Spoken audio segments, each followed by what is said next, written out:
Bienvenue dans le labo d'Hippocrate. Je m'appelle Léo, je suis médecin en fin de formation. Chaque semaine, nous explorons votre santé et le fonctionnement de votre corps avec des conseils à appliquer au quotidien. Pour cela, nous utilisons la science, les études, mais aussi l'intervention d'une multitude d'experts. J'espère que vous êtes prêts à obtenir la santé que vous méritez. On est parti pour l'épisode du jour.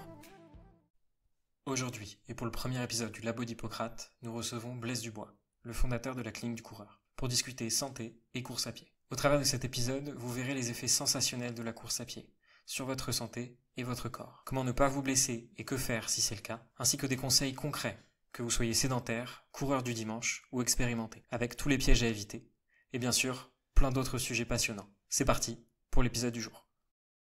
Blaise Dubois, bonjour. Salut Léo. Merci beaucoup de venir sur le podcast aujourd'hui. On va commencer un petit peu par des présentations. Je te laisse te présenter en quelques lignes. Alors, mon nom, c'est Blaise Dubois. Je suis physiothérapeute de profession, fondateur de la clinique du coureur, auteur du livre La santé par la course à pied. Ma passion, c'est la course à pied avec tout ce qui vient avec. Donc, ma job, être physio, je traite des coureurs principalement. Je cours tous les jours. Ma blonde court avec moi. Et puis voilà, c'est quelque chose qui m'anime depuis que je suis tout jeune et qui a dicté un petit peu ma vie, je dirais, parce que finalement, je suis devenu physiothérapeute parce que j'étais blessé. Je suis devenu physiothérapeute qui s'est spécialisé dans les blessures en course à pied pour traiter les coureurs. J'ai participé avec l'équipe nationale d'athlétisme du Canada à plusieurs championnats du monde et différents trucs. Et puis voilà, maintenant, je fais le tour du monde pour enseigner les bonnes pratiques à travers le monde à des enseignants, à l'ensemble du groupe de la clinique du coureur. On est maintenant 80 à enseigner, travailler dans une quinzaine de pays à travers le monde, les meilleures pratiques. Et puis, on a toute une équipe qui fait une veille systématique de la littérature menée par Jean-François Esculier, qui, en fin de compte, fait en sorte qu'on est toujours à jour dans la littérature scientifique sur c'est quoi les nouvelles données probantes et comment on devrait changer notre pratique, mieux s'orienter et ainsi de suite. Je vais commencer par une question un petit peu large, mais je pense essentielle. C'est quelque chose qu'on répète assez souvent, mais j'aimerais bien vous revoir avec toi quand même. Quels sont les bienfaits de la pratique de la course à pied sur le corps, que ce soit au niveau musculaire, articulaire aussi, et au niveau de la santé un peu générale? Alors, le corps est une machine qui répond aux stimuli de stress. C'est-à-dire que si à un moment donné, vous ne mettez aucun stress sur votre corps, et quand je dis stress, c'est stress, le stress principalement mécanique et physiologique, c'est-à-dire vous ne faites pas pomper votre cœur, vous ne stressez pas vos cartilages, vous ne stressez pas vos os parce que vous êtes alité toute la journée à ne rien faire, il va se déconditionner de façon phénoménale et en accéléré. Le corps est fait pour répondre au stress mécanique externe et s'adapter, se solidifier. Et c'est comme ça, finalement, qu'il va vivre longtemps et survivre à travers le temps. En fait, celui qui fait absolument rien va décéder après un certain temps. On sait, par exemple, aujourd'hui, on a longtemps cru que la machine du corps humain était un peu comme une voiture, c'est-à-dire que tu roules, tu uses tes pneus, puis à un moment donné, il faudra changer les pneus. C'est la vision très mécanique du corps humain où quand on met un stress dessus, on crée de la dégénérescence. La réalité, c'est que quand on crée un stress sur un tissu qui est vivant, on crée de la dégénérescence qui est resuivie d'une régénérescence tissulaire. On appelle ça l'adaptation tissulaire. Et donc, ton cartilage, que tu stresses par des impacts répétés comme la course à pied, va s'écraser tranquillement pendant le jogging et après le jogging va reprendre son épaisseur, je vais dire sa santé tissulaire, va se rengorger d'eau, mais ce mécanisme-là va stimuler le cartilage qui va faire que sur un long terme, on va avoir des cartilages chez les coureurs qui sont plus épais, plus résistants, moins à risque de développer de l'arthrose. Donc, la vision qu'on avait historiquement où on disait, on met du stress sur le corps, ça va l'user. On va tasser nos disques intervertébraux, on va écraser notre cartilage puis créer de l'arthrose au niveau de nos genoux. On va avoir un cœur qui va être fatigué. Finalement, on constate maintenant, avec une tonne de séances, il n'y a aucun doute sur ce sujet-là, on constate que le corps s'adapte au stress qu'on lui met et c'est la meilleure manière de le rendre plus tolérant, plus solide, plus résistant en fin de compte et de faire en sorte que ce cartilage, ces os, ce cœur vieillissent mieux à être stimulés plutôt que sous-stimulés. Ça, c'est la partie très mécanique parce qu'on sait qu'on augmente la densité osseuse, donc on va prévenir l'ostéoporose, qu'on augmente la qualité du cartilage, on va freiner ou prévenir la dégénérescence cartilagineuse au niveau des genoux, des hanches et ailleurs. mais c'est vrai aussi pour les muscles, c'est vrai pour les tendons, c'est vrai pour l'ensemble de tous les tissus. Et plus que ça, on sait que quand on fait une activité cardiovasculaire régulière, on a des effets sur le métabolisme qui va prévenir une tonne de pathologies de l'homme moderne. On réduit jusqu'à 35% le risque de diabète chez ceux qui font de la course régulièrement. Les maladies cardiovasculaires, c'est la même chose, c'est moins 35% chez ceux qui sont actifs, jusqu'à. Les cancers hormonodépendants, ça c'est très impressionnant parce que c'est jusqu'à 60% moins de cancer du sein quand on fait de l'activité physique régulière. Cancer du côlon, cancer de la prostate. On a beaucoup moins de dépression et de détresse psychologique chez les personnes qui font de l'activité physique cardiovasculaire régulière. Moins jusqu'à 70% de maladies d'Alzheimer. C'est quand même impressionnant de voir que ça agit sur à peu près tous les systèmes. Donc quand on prend l'homme moderne, sédentaire, qui mange pas très bien, il va se faire des syndromes métaboliques, il va avoir un déconditionnement métabolique qui fait en sorte que il va développer une tonne de maladies qui existaient beaucoup moins dans le temps, mais qui existent beaucoup aujourd'hui. Et en plus, il est plus à risque de développer des douleurs aux genoux, de l'arthrose, plein de choses. Et là, je n'ai pas parlé de l'amélioration de la qualité de sommeil, de la réduction du poids et un IMC santé pour réduire l'obésité, etc., etc. En fait, la liste est tellement longue que et il n'y a aucune pilule aujourd'hui qui existe qui est aussi puissante et payante que l'activité physique régulière pour traiter non pas une, mais toutes les pathologies ou presque. Et c'est un point qui est très important aussi dans ça, comme tu le dis, c'est le côté régulier en fait de l'activité physique. C'est pas parce que je fais, on le voit un peu tous les janvier, les nouvelles personnes à la salle de sport ou s'acheter une nouvelle basket. C'est pas en faisant ça tous les ans qu'on va avoir les bénéfices de l'activité physique. Ce qu'il faut, c'est une activité physique qui est régulière et être consistant dans sa pratique. Exactement. Et puis, tu sais, des fois, c'est un peu décourageant de regarder pour celui qui est très sédentaire les recommandations qu'on a toujours aujourd'hui, qui est 2 heures et demie par semaine, distribué un peu comme vous voulez, mais on va dire 5 sorties de 30 minutes d'activité qu'on appelle intense, comme du jogging, ou modérément intense ou moins intense, comme par exemple la marche rapide, où là, on va devoir doubler, donc on va faire 5 heures par semaine, 5 fois 1 heure par exemple. Mais il y a des études qui montrent, avec des grosses cohortes et des études de très bonne qualité, que même l'intégration de 5 à 10 minutes par jour, ça veut dire 50 minutes par semaine, OK?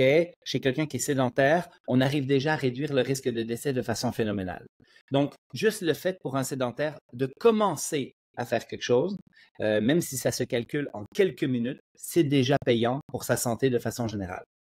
L'objectif, bien évidemment, c'est d'atteindre ce 30 minutes par jour d'activité cardio où là, on est légèrement essoufflé, on arrive à parler à notre voisin, mais on marche d'une vitesse qui fait en sorte ou on jogue d'une vitesse qui fait en sorte qu'on est légèrement essoufflé. Et c'est là où on a à peu près tous les avantages métaboliques, enfin, qui vont prévenir l'ensemble de toutes ces maladies-là. Je me permets de revenir un petit peu sur une remarque qui est faite quand moi je parle aux gens un peu de course à pied, on me dit souvent, j'ai essayé, mais je me suis blessé et c'est trop traumatique pour moi la course à pied. Alors est-ce que c'est vraiment traumatique ou est-ce que pardon, c'est qu'il y a quelque chose qui est mal fait dès le départ? Alors, pour l'homme moderne très sédentaire, c'est quand même traumatique. C'est-à-dire qu'il faut savoir que quand vous partez pour un 10 minutes de jogging, alors ça, le sédentaire, lui, il s'achète une paire de baskets puis il dit, je vais aller faire 20 minutes. Eh bien, en 20 minutes, il va sauter 1800 fois sur sa jambe et 1800 fois sur l'autre. Et celui qui est sédentaire et qui a l'habitude de vraiment rien faire, comme beaucoup de gens font à peu près rien, si ce n'est que de marcher un petit peu, c'est très traumatisant. Donc, on est obligé, par le niveau de stress que l'activité amène, d'être très progressif. Après, tu dis la majorité des personnes qui arrêtent, c'est pour les blessures, effectivement, et c'est jusqu'à 80% des gens qui se blessent à chaque année. Hein. En moyenne, c'est un coureur sur 2. Donc, on a clairement jusqu'à maintenant pas trouvé la bonne solution. Et pour moi, il y a 2 choses essentielles, je vais dire 3 qui sont essentielles. Si on arrive du sédentarisme important, il faut être très progressif dans l'intégration d'une nouvelle activité. Ça, c'est la première chose. Donc, quantifier le stress mécanique. La deuxième chose, c'est qu'il y a des manières de courir qui sont moins traumatisantes. Donc, quand on commence la course à pied, il y a des règles, des trucs qu'on peut intégrer qui vont faire en sorte qu'on va moins se blesser, on espère, même si la science est un peu floue sur le sujet, avec une technique qui est plus protectrice. Et pour ça, idéalement, on s'achète une chaussure qui est qui va promouvoir cette technique plus protectrice, qui sont des chaussures qui n'interfèrent pas trop avec la biomécanique, c'est-à-dire des chaussures plus minimalistes. Et ça, l'homme moderne, il est très sédentaire. Quand il commence, il veut commencer avec, en même temps que du nouvel an. Voyons, le mot m'échappe, mais il a envie de faire du sport. Le printemps arrive, c'est le nouvel an. Il prend des résolutions et puis bingo, il va faire son 20 minutes tous les jours et ça prend pas beaucoup de temps pour qu'il se blesse. Et en plus, quand il rentre dans une boutique spécialisée où il va acheter une paire de chaussures ou même dans une boutique lambda, n'importe quoi, grande échelle, il achète une grosse chaussure comme 95 à 98% des coureurs qui vont interférer avec sa biomécanique. Donc, il va commencer avec une cadence moyenne de 155, c'est la cadence moyenne des débutants, avec une attaque talon prononcée, avec des forces d'impact importantes et une belle grosse godasse, et tout de suite avec du 20 à 30 minutes en étant sédentaire. Il a l'ensemble de tous les éléments de la recette pour se blesser. Donc, si on lui donne les bons conseils, s'il est éduqué à comment faire, clairement, il est possible de courir sans se blesser. Et ça me permet de revenir un peu, c'est vrai que c'est quelque chose que je savais pas, donc quand on commence la course à pied, c'est mieux pour nous d'avoir des chaussures qui sont plus minimalistes, sans grosses semelles, parce que instinctivement on se dit moins j'ai d'impact, plus j'ai des grosses semelles, enfin plus de grosses semelles, moins j'ai d'impact, et mieux c'est pour justement la contrainte mécanique. Oui, en fait, ça c'est une fausseté, c'est un mythe. En fait, c'est que plus tu mets de l'amorti dans la chaussure, plus ta technique va se transformer vers une technique qui est peu protectrice.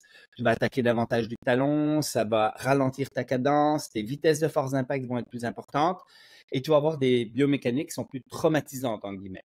Alors, celui qui court comme ça depuis longtemps, qui n'a pas de problème, on ne change pas ses habitudes. Ça ne veut pas dire qu'il a eu la bonne chaussure au début, ça ne veut pas dire qu'il a eu les bons conseils au début, mais s'il est pleinement adapté, ça veut dire qu'il a été un des survivants de cette technique-là, c'est-à-dire qu'il a passé à travers le processus, il avait une bonne biologie, il avait une adaptation qui, on va dire, qui a été adéquate. Peut-être que plus jeune, il a joué au basket, il a des os solides, des cartilages épais, et puis il est tolérant, il a un système nerveux qui n'est pas trop sensibilisant, qui se sensibilise pas trop, et finalement, bingo, il passe à travers tout ça. Lui, on ne change pas ses habitudes. Mais quelqu'un qui commence la course à pied, il y a des règles ultra simples à intégrer dès le début. Il n'y a aujourd'hui aucune raison scientifique et clinique de recommander une chaussure traditionnelle maximaliste comme tout le monde a à celui qui commence la course à pied. Si ce n'est de savoir qu'on va altérer sa biomécanique de course et qu'on va ralentir sa cadence, augmenter son attaque talon, augmenter ses vitesses de force d'impact.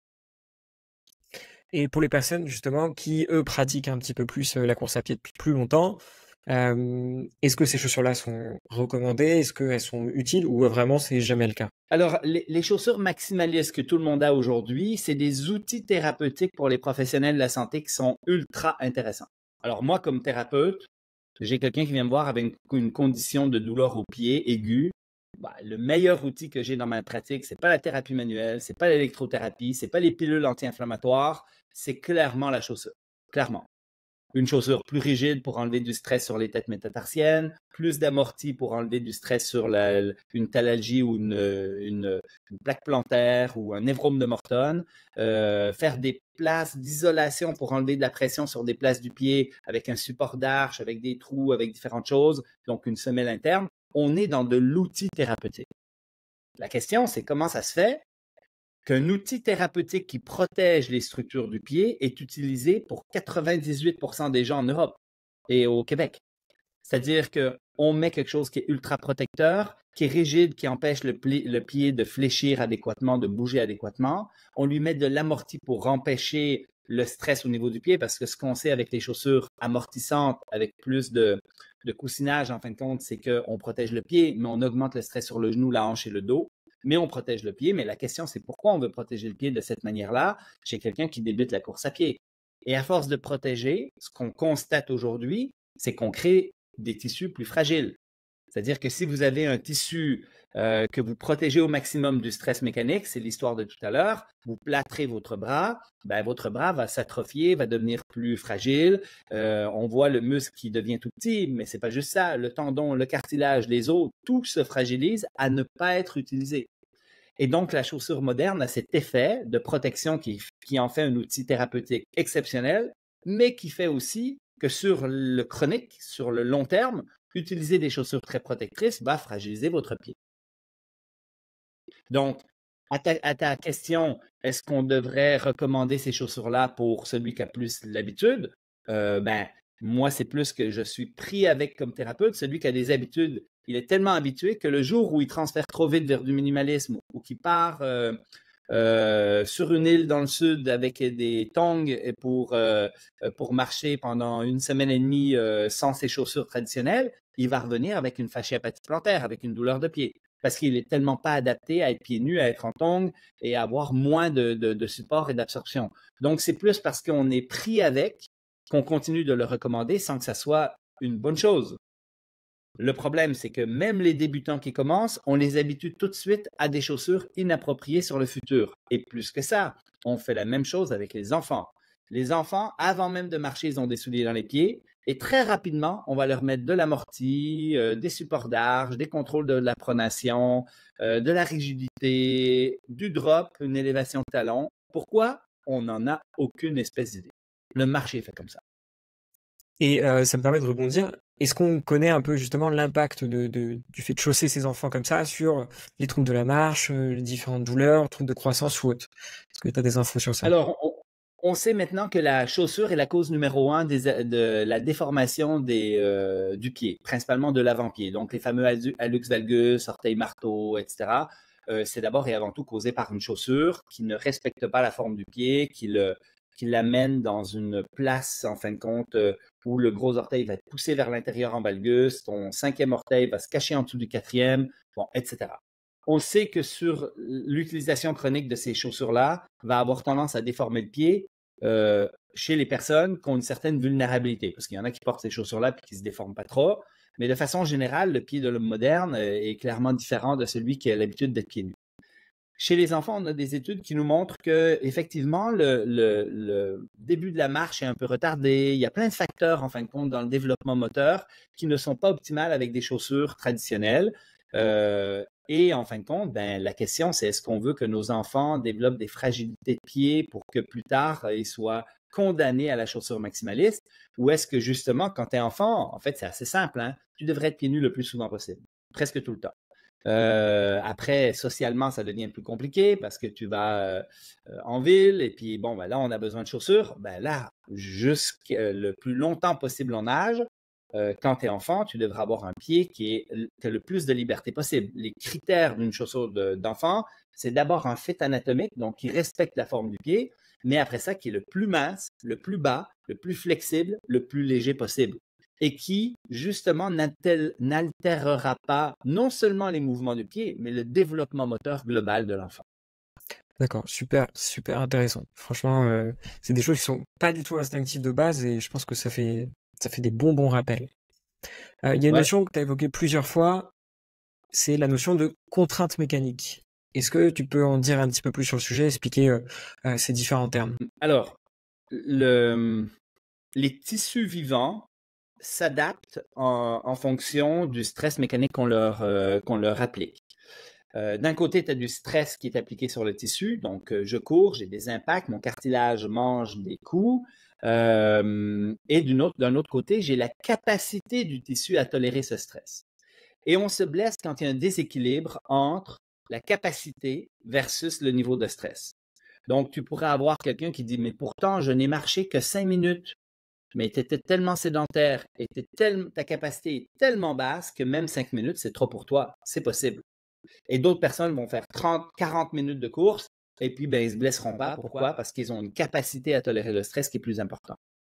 Alors la question, c'est comment on fait pour augmenter notre capacité? Donc sur du court terme, on sait par exemple que si tu dors plus, si tu es en santé psychologique, si tu es en santé métabolique, tu vas tolérer plus de stress. Exemple, les diabétiques développent beaucoup plus de pathologies tendineuses et toutes sortes de trucs parce qu'ils ont des tissus qui ne sont pas en santé tout simplement. Avoir des tissus en santé, celui qui fait du cardio tous les jours qu'à 20 ans, va guérir 10 fois plus vite que celui qui est fumeur, dénutri, qui en fin de compte a, on va dire 60 ans, donc a un métabolisme un peu ralenti et qui finalement avec tout ça, en plus a une santé métabolique non optimale.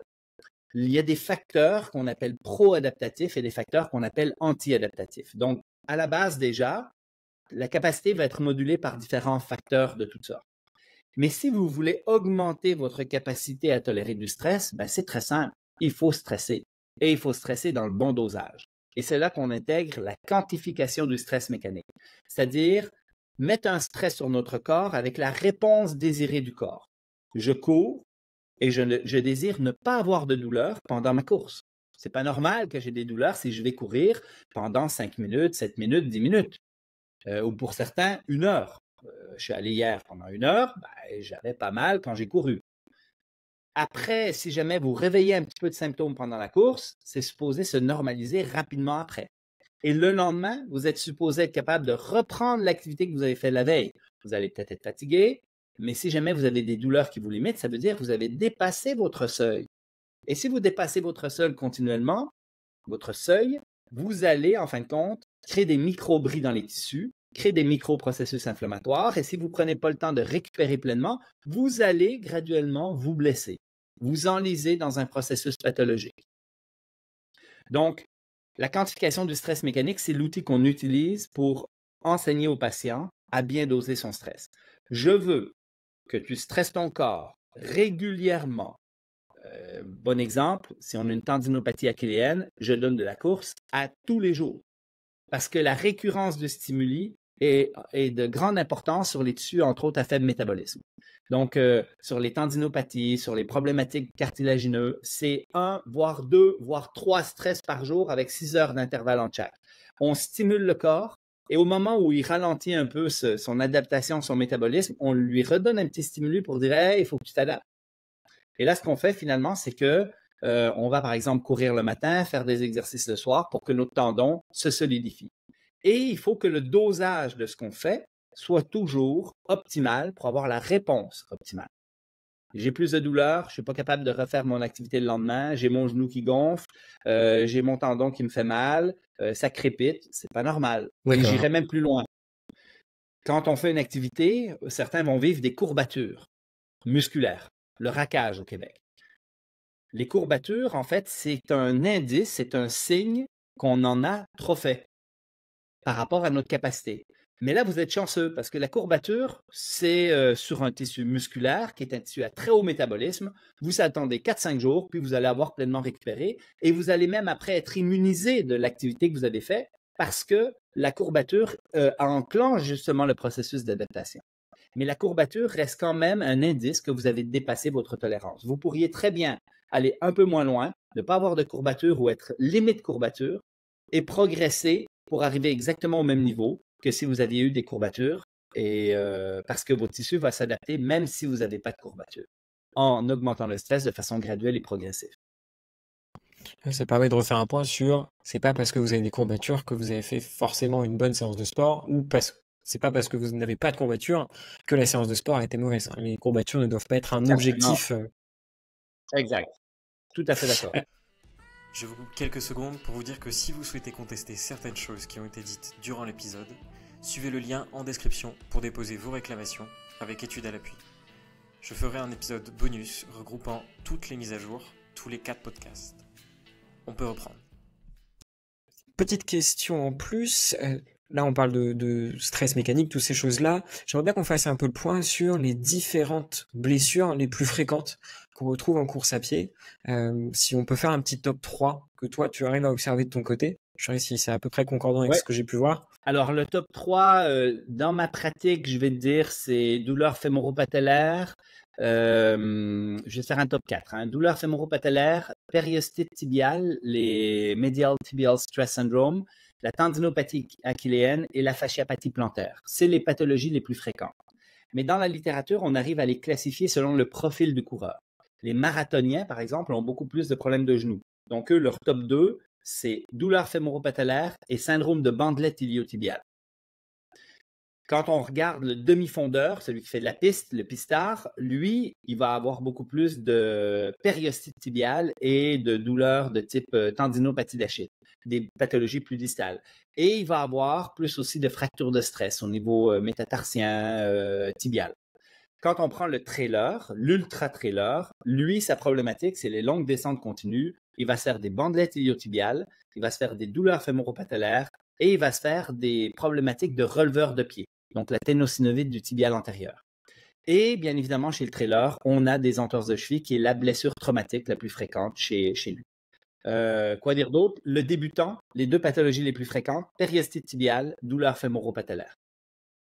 D'accord. Et à quel moment on doit s'inquiéter parce que on peut ressentir quelques petites douleurs pendant qu'on court ou quand on commence à se mettre à l'activité physique.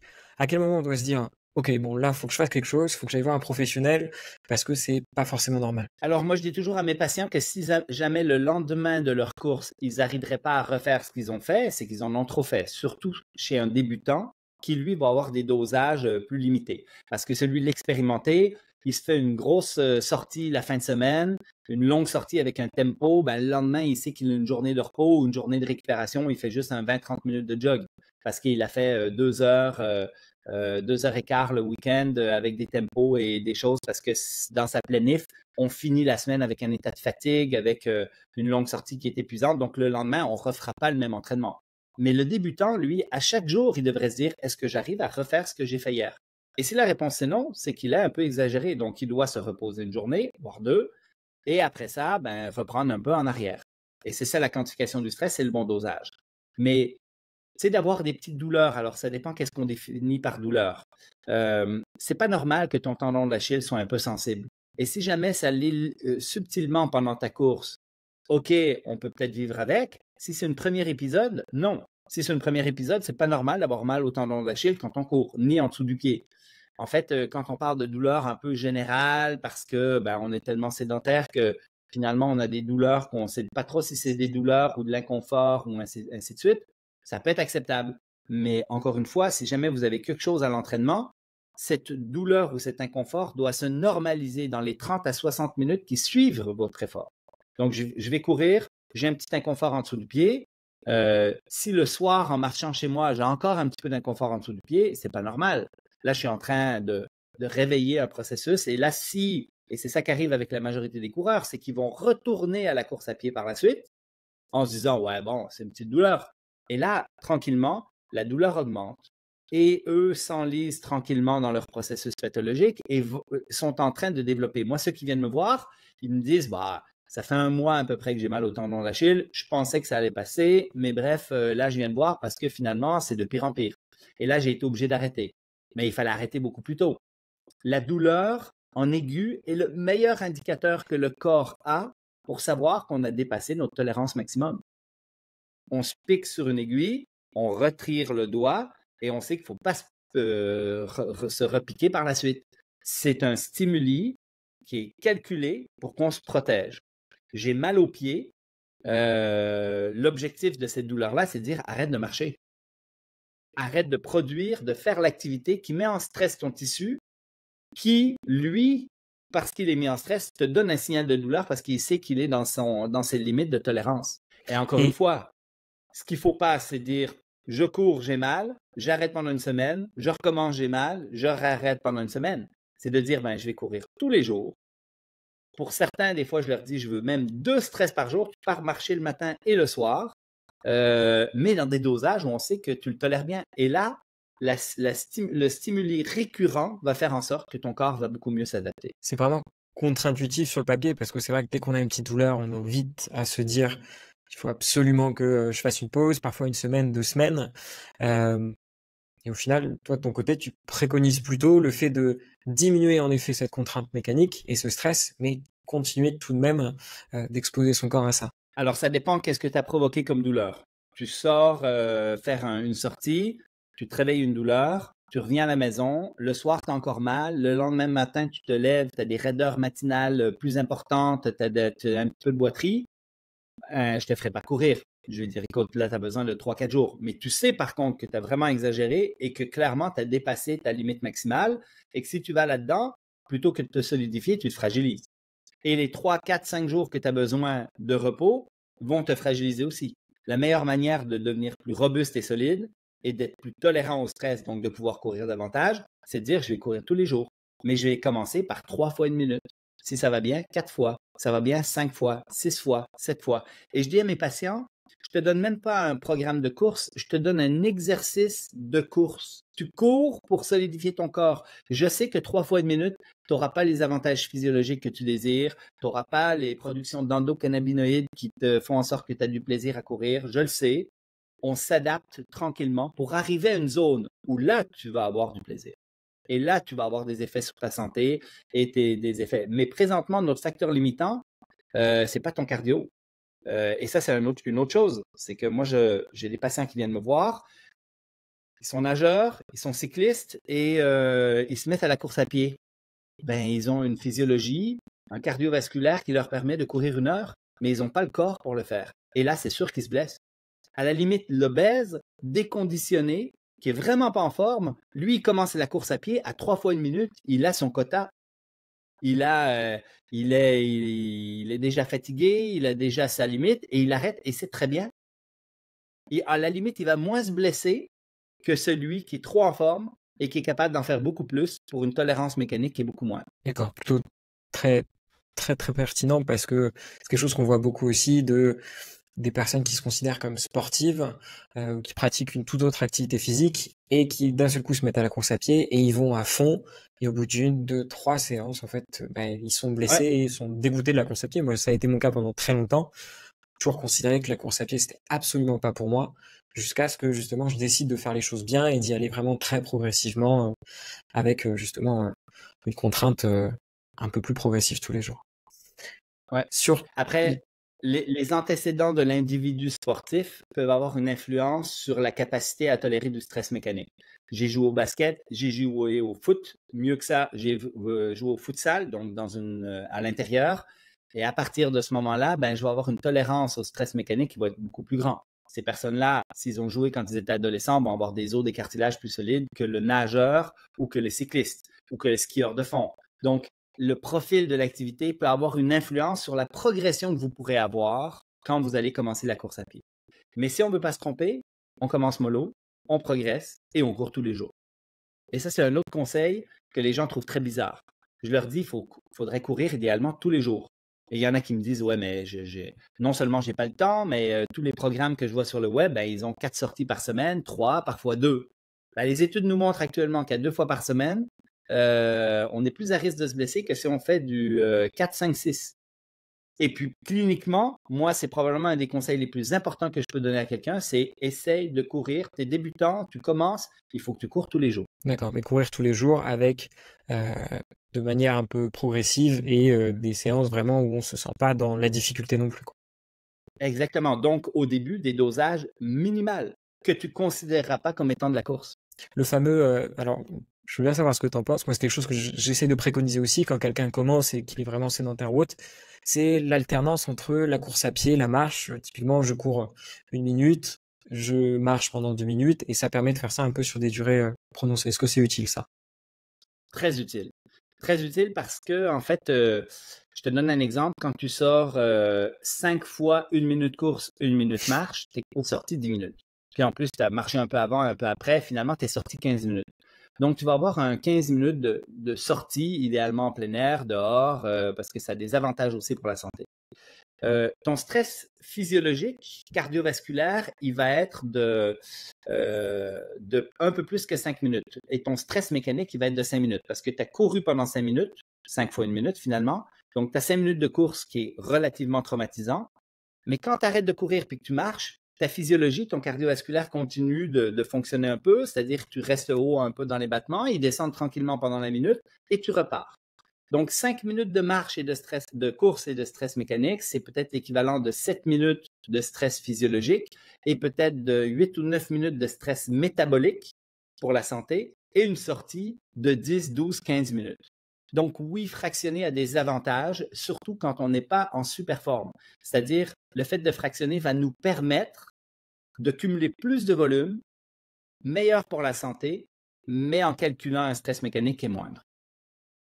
Et il y a en plus certaines pathologies, les pathologies de répétition, comme le syndrome de la bandelette, c'est que si tu cours en continu, tu arrives à faire, admettons, 10 minutes, mais si tu fais en fractionné, tu peux sortir pour 45 minutes. Tu peux jouer au foot pendant 2 heures avec un syndrome de bandelette sans aucune douleur et tu n'arrives pas à courir 10 minutes continues en ligne droite avec cette condition-là. Donc, il y a certaines conditions qui sont des pathologies qu'on appelle de répétition qui bénéficient encore plus du fractionné parce que tu remets le compteur à 0 entre chacune des minutes. Syndrome de bandelette, c'est syndrome de l'essuie-glace. C'est ça? Exactement. Ouais. Sauf que, en fait, là, on parle de syndrome de l'essuie-glace et ça plaît au niveau de l'image, mais la réalité, c'est qu'il n'y a pas vraiment de friction. On est dans un syndrome compressif avec une bursopathie associée ou un coussinet graisseux. Le syndrome de l'essuie-glace est un abus de langage, mais bon. Mais c'est ça, oui. On parle de prévention de blessures. Je pense qu'on peut s'arrêter aussi sur un point qui est important. Alors, considéré comme important, j'aimerais bien avoir ton avis là-dessus, c'est l'échauffement. Est-ce que c'est si important que ça? Et si oui, qu'est-ce qu'un bon échauffement doit absolument avoir à l'intérieur? Alors, si vous partez pour un jog, pour une sortie régulière, vous avez besoin d'absolument rien d'autre que de sortir, de marcher un peu et de commencer à jogger tranquillement et de prendre le rythme que vous allez avoir pendant la course de façon graduelle. Pas besoin de rien d'autre, pas besoin de plus. Si vous faites une séance d'intervalle, puis vous dites, bon, moi, je suis un coureur expérimenté, aujourd'hui, j'ai 10 fois 400 mètres à faire, je vais les courir assez vite, ben là, un échauffement adéquat est pertinent.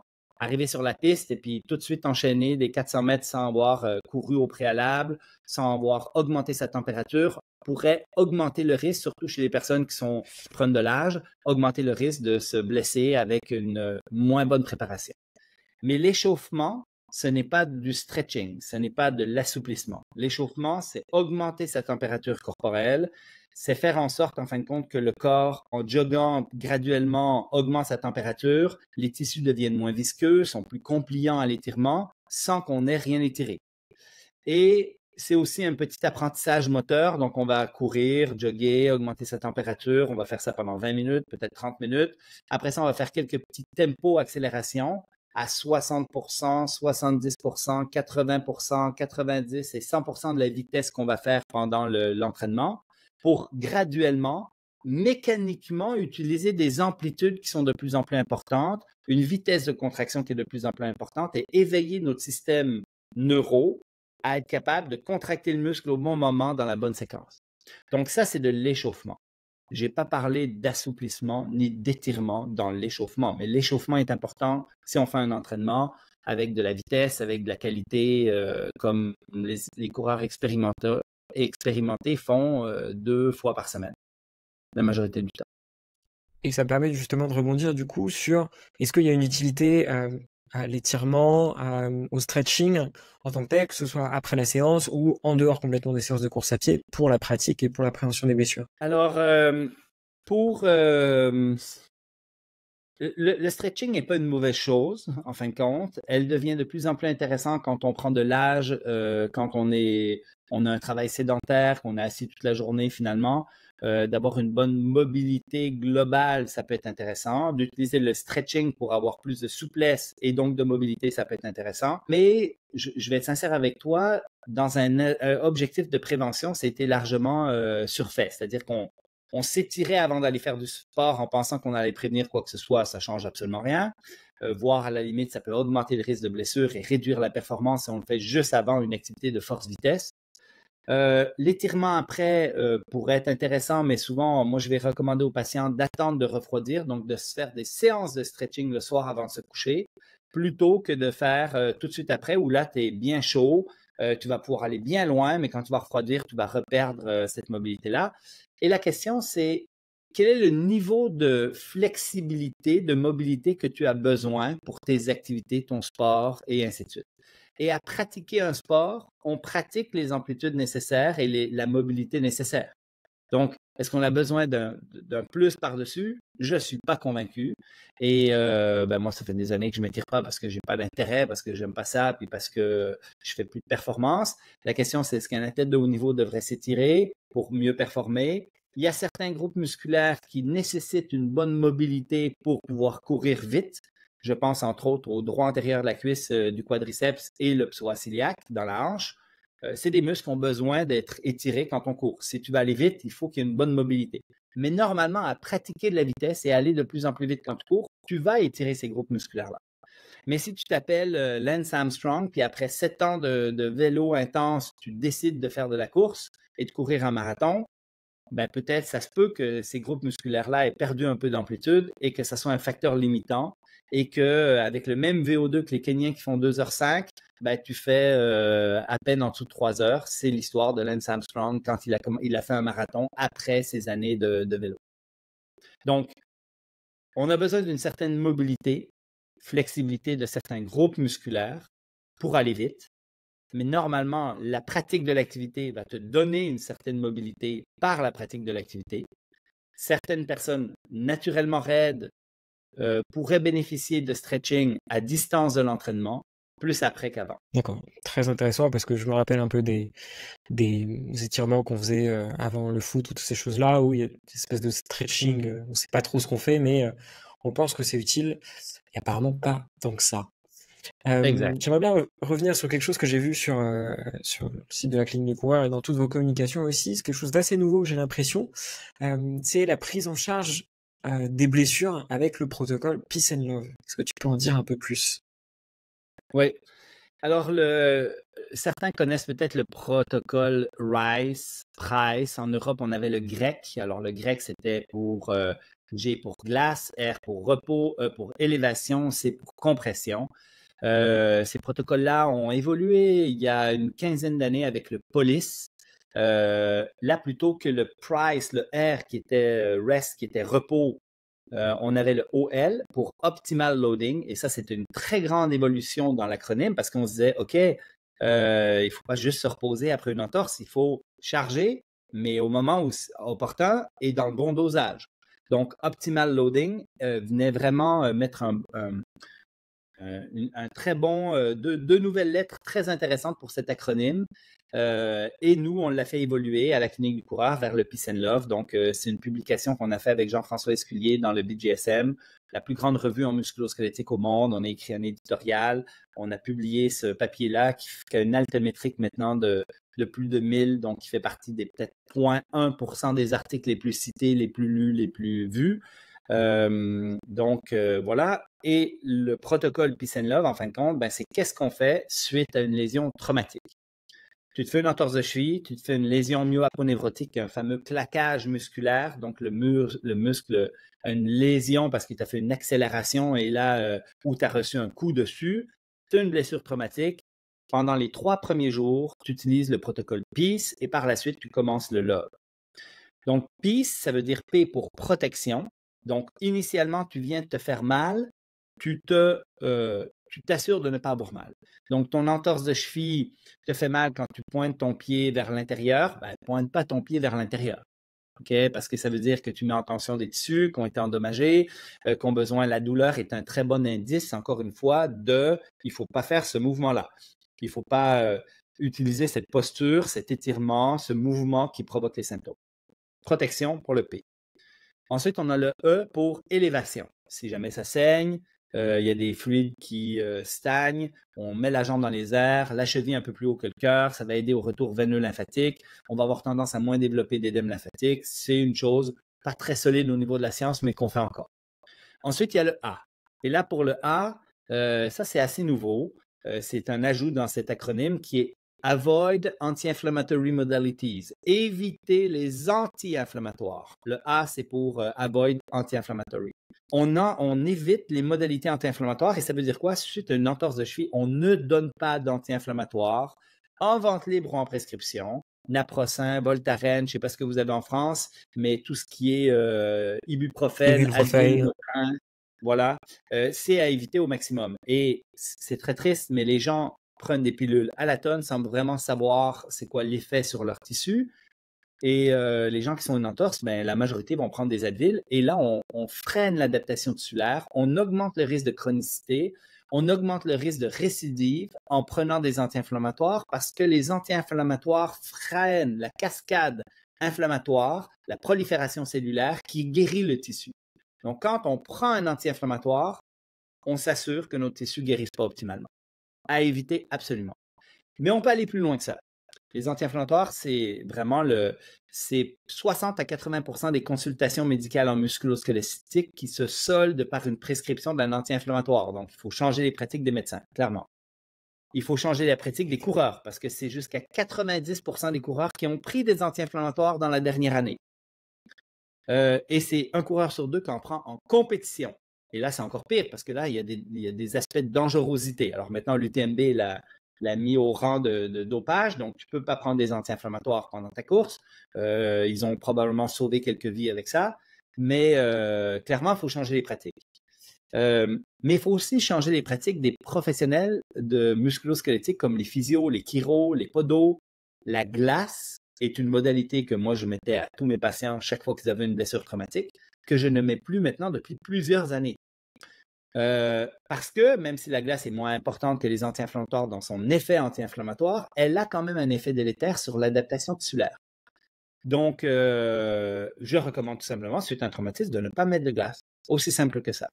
Et certains vont me dire, oui, mais ça me fait vraiment du bien. Alors, les études sur les entorses de cheville montrent que mettre de la glace, ça ne change absolument rien au outcome de douleur. Zéro. Würberg, 2008, consensus d'experts. On a poulé plus de 2000 personnes dans une partie de revue systématique, dans une méta-analyse. En fait, c'est qu'on n'améliore pas le outcome de la douleur en mettant de la glace sur des entorses de cheville. Alors, ça te fait peut-être du bien immédiatement quand tu l'appliques, ça change absolument rien après. Et si c'est en plus pour nuire à l'adaptation tissulaire, c'est peut-être pas une bonne idée. Après, si jamais ça te permet de dormir mieux, ben là, on peut peut-être se questionner sur le risque-bénéfice d'une modalité. Bref, voilà. Donc là, on est au A du PIS. Le C, c'est pour compression, donc pour éviter les gonflements très importants intracapsulaires qui vont étirer les ligaments, par exemple. Et après ça, le E, c'est pour éducation. Éducation primordiale. On a des tests cliniques clés qui nous disent s'il faut faire une radio dans une entorse de cheville ou pas, les critères d'Ottawa. Et puis, on sait, suite à une entorse, je te fais faire 2-3 tests, tu marches, tu arrives à faire 4 pages, je te palpe à 2-3 places, et puis finalement, je sais si je te fais faire une radio ou pas. Et on arrête de faire des radios systématiques pour ça. On arrête, comme patient, de demander au médecin, j'aurais besoin d'une résonance magnétique pour savoir qu'est-ce que j'ai. Parce que ça ne sert absolument à rien. Donc, il faut qu'on éduque nos patients aux bonnes pratiques. Je vais aller plus loin que ça. Les physiothérapeutes ont fait du TCAR, de l'ultrason, des modalités électrothérapeutiques qui, dans les conditions aiguës, ne changent absolument rien. Il faut qu'on arrête les physios d'utiliser des modalités qui servent à rien. Ça fait partie aussi de l'éducation que de ne pas utiliser des modalités passives inutiles qui n'aident pas à l'adaptation tissulaire. Le PIS, c'est les 3 premiers jours. Ensuite vient le LOVE. L pour load, charger, quantifier le stress mécanique. Donc, assez rapidement, on va commencer à remarcher, par exemple, sur l'entorse de cheville, mais en fonction des symptômes. Tu n'as pas mal, tu marches dessus. Tu as mal, on va attendre encore un petit peu. Le O, c'est pour optimisme, parce qu'on sait que ceux qui pensent positivement vont guérir plus vite. Et là, on a des études vraiment intéressantes, non seulement sur les lombalgies, les cervicalgies, mais même sur l'entorse de cheville. La perception du patient de son entorse et de la vitesse à laquelle il va guérir, donc la perception qu'il va prendre du mieux rapidement, est un meilleur prédicteur d'évolution que le grade de la pathologie. Donc, c'est préférable d'avoir une grosse entorse, mais très positive, que d'avoir une petite entorse, mais d'être négatif. Et après ça, on a le V pour vascularisation. Jour 2, jour 3, moi, je les mets sur le vélo, ils pédalent. Ils ont mal, ils mettent leurs pieds sur un petit tabouret, ils pédalent à une jambe parce que je veux augmenter le métabolisme, accélérer les processus de guérison. Et on finit avec le E, parce que toutes les lettres sont en ordre. On finit avec le E qui est les exercices. Donc, après un certain temps, souvent c'est 1, 2, 3 semaines, dépendamment des conditions, je vais commencer à normaliser la flexibilité, la force et la proprioception des patients. Donc, l'acronyme Peace and Love, c'est une évolution des anciens qu'on avait, plus poussée, beaucoup plus actualisée, parce qu'il faut qu'on arrête de mettre de la glace, de donner des anti-inflammatoires. Il faut qu'on réalise qu'en 2024, les facteurs psychosociaux sont des facteurs d'évolution des conditions qui sont primordiales. Donc, il faut qu'on encourage nos patients à avoir une vision positive. Il faut on arrête les modalités passives puis qu'on soit actif. On les met sur le vélo, on fait une activité cardiovasculaire. Il n'arrive pas à faire de vélo, il fera de l'ergocycle avec ses mains, mais il faut qu'il fasse quelque chose pour activer son métabolisme, accélérer ses processus de guérison. Ce protocole-là a certainement accéléré des milliers de patients dans leur réadaptation et va prévenir une tonne de récidives si on le fait adéquatement. il faut se J'ai rendre compte parlé longtemps. bon, après l'acronyme était long. Il faut se rendre compte quand même du vrai changement de paradigme que c'est parce que moi j'ai fait beaucoup de traumato notamment sur les 2 dernières années et pour le coup chaque entorse repartait avec son naproxène, son ibuprofène à la maison, les conseils de mettre de la glace et surtout pas de charge ou de À sport charger. avant un bon bout de temps quoi. Ouais. Donc 2 semaines, 3 semaines, et puis c'est vraiment super intéressant et je pense que j'espère surtout que ça va permettre un peu à tous les collègues médecins, kinés ou autres de se former justement sur ces nouvelles recommandations-là. On mettra le papier en, sous le ouais. podcast. Et puis ceux qui veulent vraiment aller plus loin là-dessus, on a un e-learning de 8 heures hein, qui épluche toute la littérature. On a 80 revues systématiques et consensus d'experts. On a à peu près 2000 papiers qui sont synthétisés et on reprend les lettres une par une et là, on les explique. On parle, bien évidemment, quand on parle d'optimisme, on va parler d'alliance thérapeutique, on va parler de greater expectation des patients, qui est des facteurs prédicteurs de succès de l'évolution des pathologies. Quand on explique les anti-inflammatoires et la glace, ben, on épluche toute la littérature qui montre les effets positifs et négatifs avec les conclusions. S'il y en a qui sont intéressés vraiment à aller plus loin dans cette formation-là, c'est un e-learning en ligne tout simple que vous pouvez vous inscrire via la clinique du coureur. Parfait, super. Et je voulais revenir justement sur les anti-inflammatoires et l'importance au final de l'inflammation dans les blessures, dans la récupération et dans les processus adaptatifs. Est-ce que tu pourrais en dire un petit peu plus sur ce sujet? Oui. Alors, on sait par exemple que le corps a des millions d'années d'évolution hein, au niveau de sa physiologie pour faire en sorte qu'on guérisse d'une blessure qu'on s'inflige. Donc, je viens de déchirer un muscle, il y a un certain saignement de tissu, il va y avoir du sang qui va aller un peu partout autour du tissu et on a un processus inflammatoire qui va se faire, qui va amener une prolifération cellulaire, donc des ouvriers qui viennent nettoyer la zone endommagée. J'appelle ça des petits Pac-Man, fait qu'ils vont bouffer un petit peu les tissus qui ont été endommagés, pathologiques, qu'il faut nettoyer. Et ces Pac-Man vont aussi un peu nettoyer du tissu sain en périphérie. Fait que quand on fait des tests au jour 2, on constate que si on ne prend pas d'anti-inflammatoire, on a une fragilité tissulaire de force tensile qui est un petit peu plus grande. Donc, on est plus fragile au jour 2 parce que les petits Pac-Man, ils ont mangé tout le tissu pathologique et un peu de tissu sain en périphérie. Mais c'est ces mêmes Pac-Man, après ça, qui vont justement refabriquer du collagène, refabriquer du muscle et faire en sorte qu'on va réparer le tissu. Donc là, si on inhibe les Pac-Man avec les anti-inflammatoires, on leur dit non, non, pas besoin de venir. Au jour 2, il n'y a pas de nettoyage qui s'est fait, il n'y a pas de tissu sain qui a été mangé, donc on est un peu plus solide. Mais après ça, il y a une fragilité secondaire qui se fait dans le temps. Et quand on teste les forces tensiles avec anti-inflammatoires à 2, 3 ou 4 semaines, on a des fragilités qui sont sur tous les tissus. C'est vrai pour l'os, le tendon, les ligaments et les muscles. Et qui va jusqu'à 40% de fragilité secondaire. Donc, les anti-inflammatoires ont vraiment un effet délétère sur l'adaptation tissulaire. Et après ça, chez les rats, on constate qu'après 1 an, il y a une normalisation qui se fait. Chez l'humain, on n'a rien. On peut même supposer que les anti-inflammatoires sont peut-être une des causes des fameux nodules tendineux et des dégénérescences observées. Parce qu'on empêche les processus optimaux d'adaptation et que là, on a un tissu cicatriciel qui est désorganisé, puis là, tu as un tendon d'Achille qui va venir bien épais, bien rond, et puis voilà. Et puis, on peut aller plus loin que ça. Il y a des études à l'Université de McGill qui ont été faites sur, entre autres, la lombalgie, et je vais rester dans le très simple, mais le fait de prendre un anti-inflammatoire augmente la récidive et le nombre de consultations subséquentes de la lombalgie. C'est-à-dire que si tu as une première lombalgie et qu'on te donne des anti-inflammatoires, tu as plus de chances de développer une lombalgie chronique ou d'avoir des récidives. Quand même embêtant. Quand même embêtant. Et je le répète, les médecins, la science médicale a prescrit des anti-inflammatoires pour à peu près toutes les conditions musculo-squelettiques. 60 à 80% des consultations se soldent avec la prise d'un anti-inflammatoire. Parfois d'un analgésique qui n'a pas ces effets-là, ce qui peut être une bonne chose, mais clairement d'un anti-inflammatoire pour la majorité du temps. Mais plus que ça, les anti-inflammatoires, en fin de compte, sont vendus en vente libre. Donc, tu peux acheter de l'ibuprofène et je pense qu'en Europe, votre lien à l'anti-inflammatoire est un peu moins fort qu'aux États-Unis parce que vous n'avez pas le droit de faire, entre autres, de publicité à la télé sur les anti-inflammatoires et les médicaments. Nous, au Canada, ce qui est en prescription peut être promu à la télé, ne peut pas être promu à la télé, excusez, mais ce qui est en vente libre, on peut. Donc, on voit des publicités à la télé d'Advil, prenez des Advil, vous allez continuer de danser, puis vous aurez pas mal. Et la prise d'anti-inflammatoire aux États-Unis tue 16 000 personnes par année et en hospitalise plus de 100 000.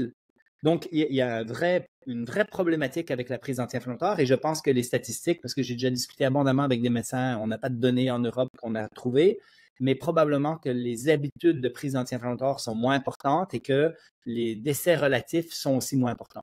Mais les anti-inflammatoires, si tu travailles à l'urgence, au Québec, à chaque jour, tu as quelqu'un qui rentre avec un saignement gastrique en lien avec des anti-inflammatoires. C'est un problème. Et les atteintes gastriques, les atteintes rénales aussi, typiquement sur ceux qui courent, Aussi, viennent déshydrater et qui finissent en insuffisance rénale, ça c'est complètement déjà vu. Et c'est le problème des médicaments un peu sans ordonnance, c'est qu'au final, on finit par les prendre un peu comme des bonbons dès la moindre douleur, dès la moindre petite chose, sans vraiment savoir à quoi ils servent réellement, quoi. Ouais. Et là, l'alternative, c'est de dire, on va aller avec des analgésiques. Donc, nous, au Québec, on a l'acétaminophène, le Tylenol. Chez vous, c'est le paracétamol. Le paracétamol, c'est ça. Ouais. Donc, c'est une alternative. Mais moi, je pose toujours la même question. C'est, OK, c'est une alternative pour soulager, peut-être pour mieux dormir, peut-être pour moins souffrir. Mais la question, c'est, cette douleur, elle est essentielle. On la veut. On veut qu'elle nous guide dans ce que je peux faire. Donc, la question encore, pourquoi je prends des analgésiques? Donc, moi, mes patients, parce qu'au Québec, on a l'accès direct comme physio. Donc, la majorité des patients, que ce soit des amis ou etc., ils viennent me voir directement. Ils n'ont pas vu de médecin. 90% des personnes dans nos cliniques n'ont pas vu de médecin au préalable. On leur dit, non, tu ne prends pas d'analgésique non plus. Parce que la douleur est ton meilleur guide. Et si jamais tu tournes dans le lit et que ça te réveille, c'est peut-être une bonne chose que ça te réveille parce que sinon, tu vas mettre en stress un tissu qui, en fin de compte, est en souffrance, a été déchiré et a besoin de se recoller, de retrouver sa santé. Et il n'y a aucune implication sur la douleur aiguë et son importance sur la possibilité d'une évolution vers la douleur chronique, parce que je pense que c'est ça aussi que les gens ont assez peur, c'est que si je laisse la douleur s'installer, je vais avoir mal plus longtemps. Ouais, mais ça c'est... d'abord, c'est un sujet de controverse. Mais chaque fois que je vais dans un congrès d'orthopédie ou de rhumato, il y a toujours quelqu'un qui nous amène cet argument. Donc, l'importance de contrôler la douleur en aigu pour ne pas développer de douleur chronique. Et je suis extrêmement dubitatif sur ce qui est amené.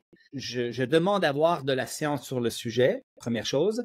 Et je pense qu'il faut vraiment faire la différence entre des douleurs de profil neuropathique chez les conditions, parce que effectivement les douleurs neuropathiques sont un petit peu plus complexes et je pense que là, les anti-inflammatoires peuvent être une exception pour certaines de ces conditions-là, versus les conditions musculo-squelettiques.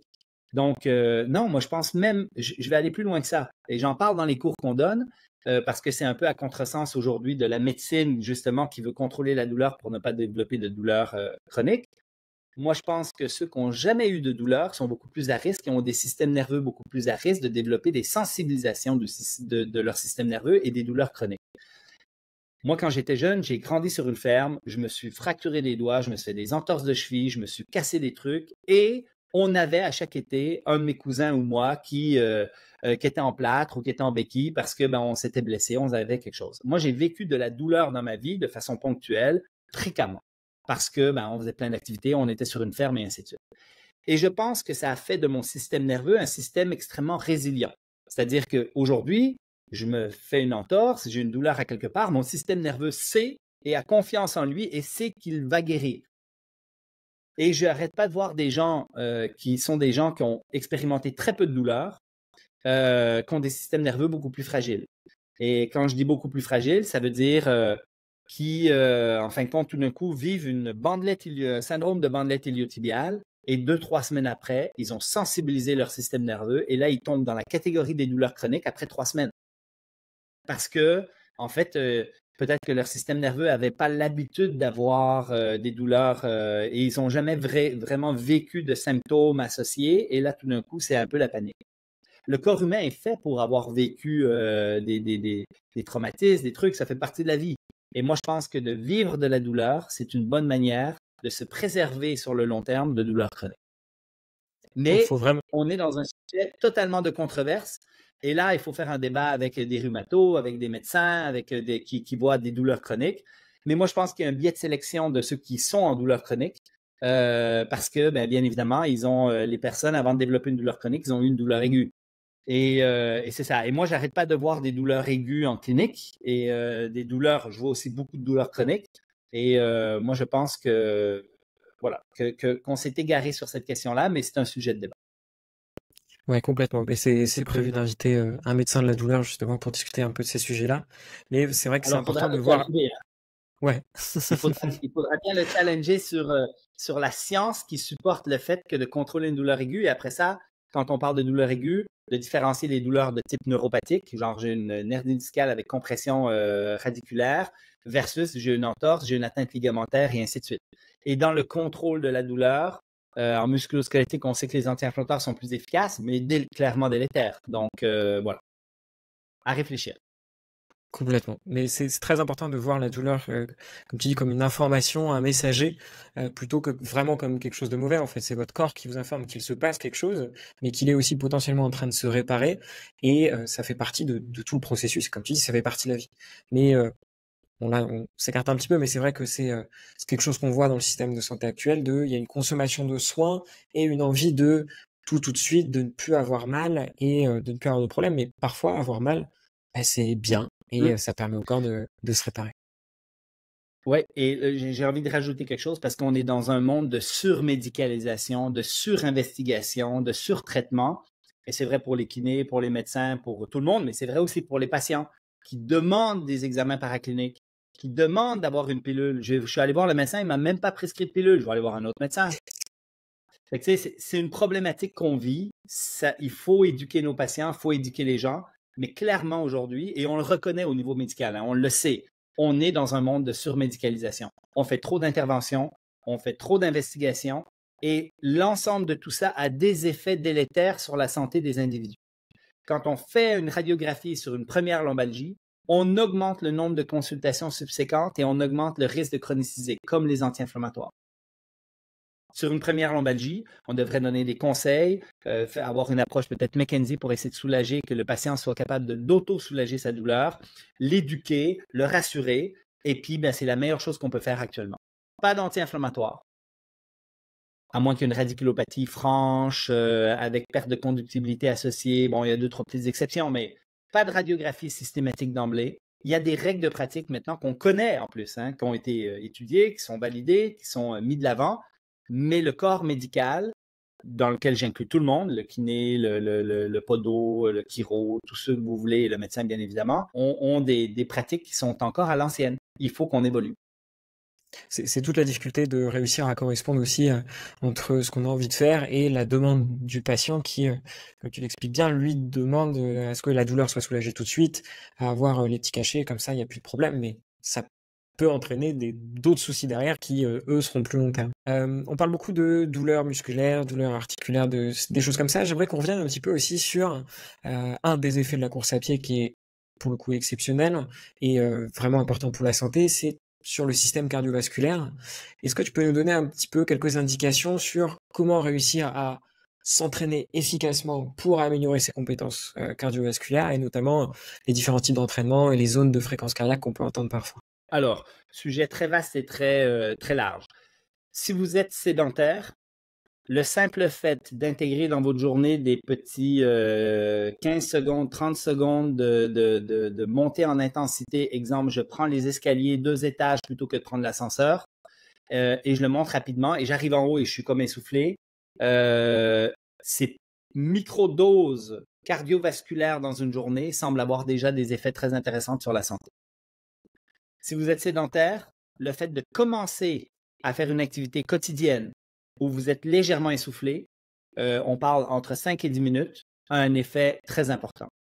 Celui qui est un peu plus en santé, le dosage optimal est, on va dire, de 30 minutes par jour où on est légèrement essoufflé, capable de parler avec la personne à côté de nous, mais dans une zone qui va avoir des effets cardiovasculaires.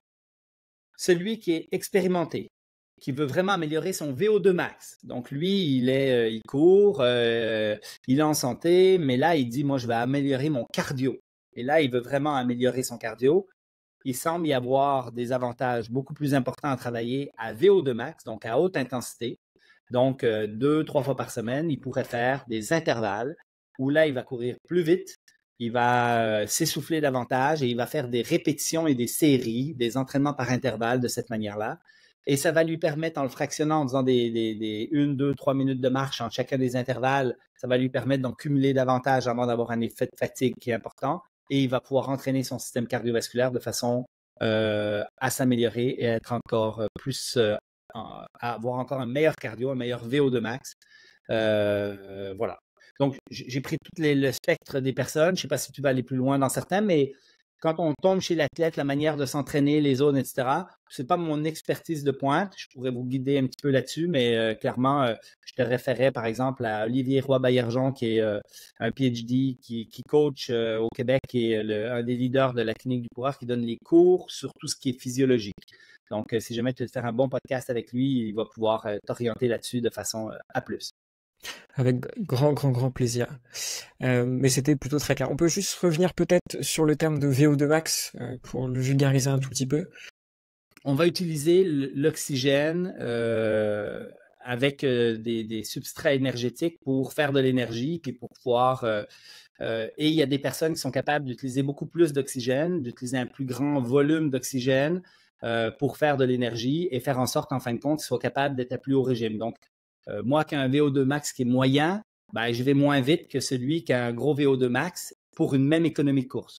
Parce qu'après ça, il y a un autre facteur aussi qui se mélange à ça, c'est que le VO2 max, c'est la grosseur du moteur, de la patate, on va dire.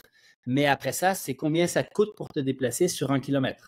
Donc, quelqu'un pourrait avoir, je vais me comparer par exemple à quelqu'un qui a le même VO2 que moi, donc on a le même cardio, mais moi je suis très efficace, tandis que lui, quand il court, ben, il saute beaucoup verticalement, donc il dépense beaucoup d'énergie à se déplacer verticalement.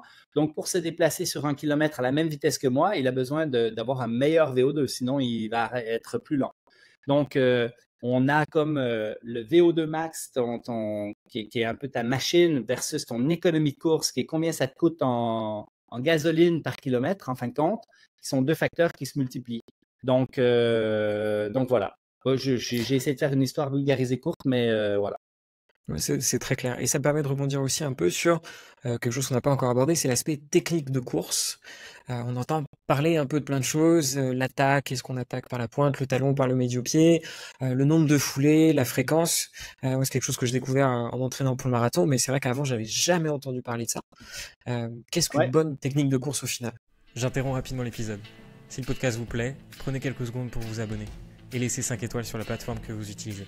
Ça nous aide beaucoup et nous permet d'avoir des invités toujours plus passionnants. Merci encore, on peut reprendre. Alors, on sait ce qu'est une mauvaise technique de course, on ne sait pas trop c'est quoi une bonne technique de course. La mauvaise technique de course, c'est celle qui est peu économique et qui est peu protectrice. C'est-à-dire, je mets vraiment l'extrême du spectre, on a une cadence très lente, qui est très coûteuse au niveau énergétique, qui est très traumatisante parce qu'on saute sur nos jambes avec une cadence lente, donc on fait des grands pas en traumatisant, et plus que ça, on pourrait armer son genou en pleine extension avec un pied qui est projeté vers l'avant, avec une phase de freinage. Donc, quand on arrive au sol, on a une phase de freinage plutôt que de le déposer plus proche du centre de gravité puis d'être un peu plus dynamique, et avec une grosse force d'impact, et qui est très traumatisant, entre autres pour le genou, la hanche et le dos, en ayant le genou bloqué en extension et en attaquant du talon. Donc ça, c'est la technique classiquement vraiment inadéquate dans le sens où, en plus d'ailleurs, elle n'existe pas dans les populations qui n'ont pas de chaussures. On arrive à courir comme ça seulement parce qu'on a des grosses godasses avec beaucoup d'amortis. Sinon, c'est pas possible. Tu évalues les populations pieds nus, ils ont tous des techniques qui sont et efficaces et sécuritaires. Si on va vers la bonne technique, on peut regarder, en fin de compte, les personnes qui sont pieds nus, c'est quoi la technique naturelle? Donc, ceux qui n'ont pas eu d'interférence avec la chaussure et qui courent depuis longtemps, qui ont intégré des biomécaniques efficaces et sécuritaires, ils n'ont pas le choix, sinon ils n'auraient pas survécu, ils ne continueraient pas de courir finalement. Ces personnes-là vont avoir tendance à poser le pied proche de la médio-pied. Donc, parfois, c'est des talons subtils, des fois, c'est l'avant-pied, mais ils sont proches de la médio-pied, donc le pied à plat au sol. c'est des personnes qui vont avoir des cadences qui vont être autour de 180, plus ou moins 10, donc qui vont mouliner davantage, qui vont être moins traumatisants à chacun de leurs pas, plus proche du centre de gravité, avec un genou fléchi, avec peu de bruit quand ils courent. Et tout ça, ben, c'est facilité et fortement facilité, je devrais dire, avec le pas de chaussures ou des chaussures plus minimalistes. La chaussure traditionnelle maximaliste nous amène vers des cadences plus lentes, vers des attaques talons plus prononcées, vers des forces d'impact plus grandes. Donc, si tu me dis, c'est quoi la technique idéale puisque je commence la course à pied, parce que je rappelle ce qu'on a dit tout à l'heure, c'est que quand tu as des habitudes, tu n'as pas de problème, if it's not broken, don't fix it. OK, si c'est pas cassé, ben, tu n'es pas obligé de le plâtrer. Tu le laisses aller parce que ben, il n'a pas de problème, puis tout va bien, puis il a commencé comme ça, puis il continuera comme ça. Mais si quelqu'un commence la course à pied, là, j'ai un intérêt à lui donner les conseils qui vont faire en sorte que sa technique va être plus protectrice et plus efficace aussi. Donc, que ça lui coûte moins cher en oxygène sur le long terme. Et je vais lui donner quelques conseils. Tu fais des petits pas, 180 pas par minute, plus ou moins 10. Tu fais peu de bruit quand tu cours et tu portes des chaussures minimalistes avec un indice minimaliste de 70% et plus. C'est-à-dire, quand on parle d'indice minimaliste, c'est combien minimalistes sont vos chaussures. Si elles sont moyen-malistes, on va dire, il y a peu de probabilité que tu changes ta technique de course ou que ça l'induise de façon inconsciente. Si elle a 70% et plus d'indice minimaliste, là, on a beaucoup plus de probabilité que tu cours comme si tu étais pieds nus. Donc, on va recommander peu de bruit, petits pas, chaussures plus fines. D'accord, c'est extrêmement clair et je pense que ça donne des bons conseils pour la suite. Et il y a quelque chose qu'on met souvent en opposition, au final, avec la course à pied, comme si on avait un choix à faire, c'est le renforcement musculaire, type musculation en salle ou des choses comme ça. Alors que, pour ma part, je pense que c'est important d'avoir quand même un renforcement musculaire, notamment des membres inférieurs, mais aussi supérieurs, pour la pratique de la course à pied. Est-ce qu'il y a des études dessus? Est-ce qu'on sait que ça permet de prévenir plus facilement les blessures? Qu'est-ce qu'on a un petit peu là-dessus? Alors, la muscu, de façon générale, c'est bon, peu importe. Quand, en fait, sur des facteurs de longévité, en plus du VO2, il semble que la masse musculaire et la force sont des facteurs prédicteurs de longévité. En fait, c'est le fait de faire du renforcement musculaire est une très bonne chose pour à peu près tout le monde. La course à pied va stresser les membres inférieurs, mais va stresser très peu les membres supérieurs. Donc, c'est sûr que c'est une très bonne chose de faire des activités physiques avec les membres supérieurs, que ce soit du jardinage, de la muscu ou de n'importe quoi, okay, pour stimuler le membre supérieur puis pour devenir plus solide. Parce que la densité osseuse, ben, quand on court, elle va augmenter dans les jambes, mais elle n'augmentera pas nécessairement dans le poignet. Ça vaut la peine de faire un peu de muscu pour avoir des poignets qui sont aussi solides. Parce que les personnes âgées se fracturent souvent le cubitus et voilà. Je reviens à... Je me suis perdu dans mes idées. Je disais... Renforcement musculaire. Oui, renforcement musculaire. Alors, sur le coureur récréatif, faire une muscu, même si c'est bon pour sa santé, il ne faudrait pas que ça y enlève la possibilité d'aller courir. Parce que la course à pied reste quand même la meilleure activité qu'il peut faire pour sa santé, pour son métabolisme, pour les maladies de toutes sortes. Donc, s'il n'arrive pas à courir minimum 4 fois par semaine, ben, moi, je dirais, fais de la course plutôt que d'aller faire de la muscu. Après, si jamais il veut améliorer ses performances, intégrer de la muscu semble avoir un effet important chez les coureurs récréatifs et même compétitifs caucasiens blancs pour la majorité des études. En fin de compte, ça amène une amélioration de l'économie de course, donc de la performance. Donc, moi, c'est sûr que si on a la possibilité de l'ajouter, c'est parfait. Si tu veux améliorer tes performances, tu veux rajouter la muscu, c'est parfait aussi. Là où on se pose quelques questions, c'est que les études sont claires. Il y a des revues systématiques assez claires qui nous montrent que si on fait de la muscu, on améliore l'économie de course, on améliore les performances. Mais toutes ces études-là sont faites chez des Européens, des Nord-Américains. Et quand on regarde les 1000 meilleurs coureurs de marathon au monde, il y en a 980 là-dedans qui font pas de muscu. Et c'est les Kenyans et les Éthiopiens. Ou sinon, ils vont faire quelques petits steps, quelques petits trucs, mais c'est pas la muscu comme on le fait dans les études où on travaille en force ou en pliométrie. Fait qu'on peut se poser la question, en fin de compte, dans quelle mesure ces personnes-là, qui font 200 et quelques kilomètres par semaine, si tu leur dis, il faut intégrer une vraie muscu, d'abord, il faut y aller graduellement parce qu'ils ne sont pas habitués. Mais après, ben, il y a un aspect de fatigue avec ça. Combien d'entraînement t'enlèves de course pour pouvoir intégrer cette muscu? Et est-ce que le fait d'intégrer la muscu est aussi payante que de faire les deux, le jog de 1 heure qu'il faisait normalement ou les 2 fois 45 minutes qu'il faisait dans la semaine parce qu'à cause de sa fatigue, ben, il ne peut pas accumuler autant de volume de course. Donc là, il y a des interrogations qu'on se pose avec les athlètes de haut niveau. Mais dans les études actuellement, chez le coureur récréatif et compétitif européen, nord-américain, faire de la muscu améliore la performance. Tu fais bien d'évoquer les coureurs kenyans parce que c'est quelque chose qu'on voit beaucoup à la télé. J'ai une question à leur sujet, c'est est-ce qu'ils ont un avantage en fait par rapport à nous, coureurs européens ou occidentaux, un avantage qui soit génétique, physiologique, qui leur permet d'atteindre de telles performances? Ouais.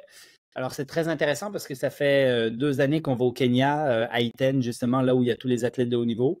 On organise des camps d'entraînement là-bas. Donc, si par exemple, tu es coureur, tu peux venir faire un camp au Kenya avec la clinique du coureur. Et donc, il y a un volet éducatif qui vient avec.